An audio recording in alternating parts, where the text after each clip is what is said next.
ઉંબોરા ગ્રામ પંચાયતના વિકાસના કામમાં ગેરરીતિના આક્ષેપ તપાસની માંગ ઉઠી। ખેડબ્રહ્મા તાલુકાની ઉંબોરા ગ્રુપ ગ્રામ પંચાયત ખાતે ગુજરાત ન્યૂ પેટર્ન યોજના હેઠળ ફાળવવામાં આવેલી અંદાજે ₹4 લાખની ગ્રાન્ટમાંથી હાથ ધરાયેલ વિકાસ કાર્યોમાં ગેરરીતિ અને નીચી ગુણવત્તાના કામ થયાના આક્ષેપો સામે આવ્યા છે। સ્થાનિક ગ્રામજનોના જણાવ્યા મુજબ યોજનાના કામમાં ગુણવત્તાયુક્ત સામગ્રીના બદલે ઓછી ગુણવત્તાવાળો માલ વાપરવામાં આવ્યો હોવાની ચર્ચા ચાલી રહી છે। ઉપરાંત કામમાં થયેલા ખર્ચ અને વાસ્તવિક કામગીરી અંગે પણ અનેક પ્રશ્નો ઊભા થયા છે। ગ્રામજનો દ્વારા કામની ગુણવત્તા તેમજ યોજનાના નાણાંનો ઉપયોગ અંગે પારદર્શક તપાસ કરવાની માંગ કરવામાં આવી રહી છે। આક્ષેપો અનુસાર વિકાસ કાર્યમાં નિયમોનું પાલન કરવામાં આવ્યું છે કે નહીં તેમજ ફાળવાયેલી ગ્રાન્ટનો યોગ્ય ઉપયોગ થયો છે કે નહીં તેની ઉચ્ચ કક્ષાએથી તપાસ કરવામાં આવે તેવી માંગ ઉઠી છે।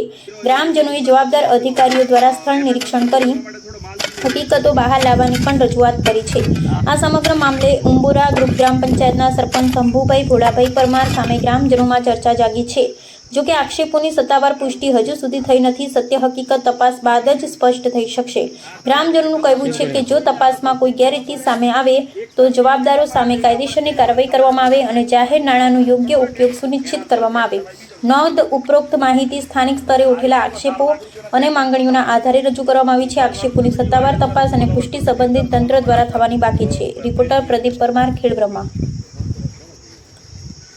ઉંબોરા ગ્રામ પંચાયતના વિકાસના કામમાં ગેરરીતિના આક્ષેપ તપાસની માંગ ઉઠી। ખેડબ્રહ્મા તાલુકાની ઉંબોરા ગ્રુપ ગ્રામ પંચાયત ખાતે ગુજરાત ન્યૂ પેટર્ન યોજના હેઠળ ફાળવવામાં આવેલી અંદાજે ₹4 લાખની ગ્રાન્ટમાંથી હાથ ધરાયેલ વિકાસ કાર્યોમાં ગેરરીતિ અને નીચી ગુણવત્તાના કામ થયાના આક્ષેપો સામે આવ્યા છે। સ્થાનિક ગ્રામજનોના જણાવ્યા મુજબ યોજનાના કામમાં ગુણવત્તાયુક્ત સામગ્રીના બદલે ઓછી ગુણવત્તાવાળો માલ વાપરવામાં આવ્યો હોવાની ચર્ચા ચાલી રહી છે। ઉપરાંત કામમાં થયેલા ખર્ચ અને વાસ્તવિક કામગીરી અંગે પણ અનેક પ્રશ્નો ઊભા થયા છે। ગ્રામજનો દ્વારા કામની ગુણવત્તા તેમજ યોજનાના નાણાંનો ઉપયોગ અંગે પારદર્શક તપાસ કરવાની માંગ કરવામાં આવી રહી છે। આક્ષેપો અનુસાર વિકાસ કાર્યમાં નિયમોનું પાલન કરવામાં આવ્યું છે કે નહીં તેમજ ફાળવાયેલી ગ્રાન્ટનો યોગ્ય ઉપયોગ થયો છે કે નહીં તેની ઉચ્ચ કક્ષાએથી તપાસ કરવામાં આવે તેવી માંગ ઉઠી છે।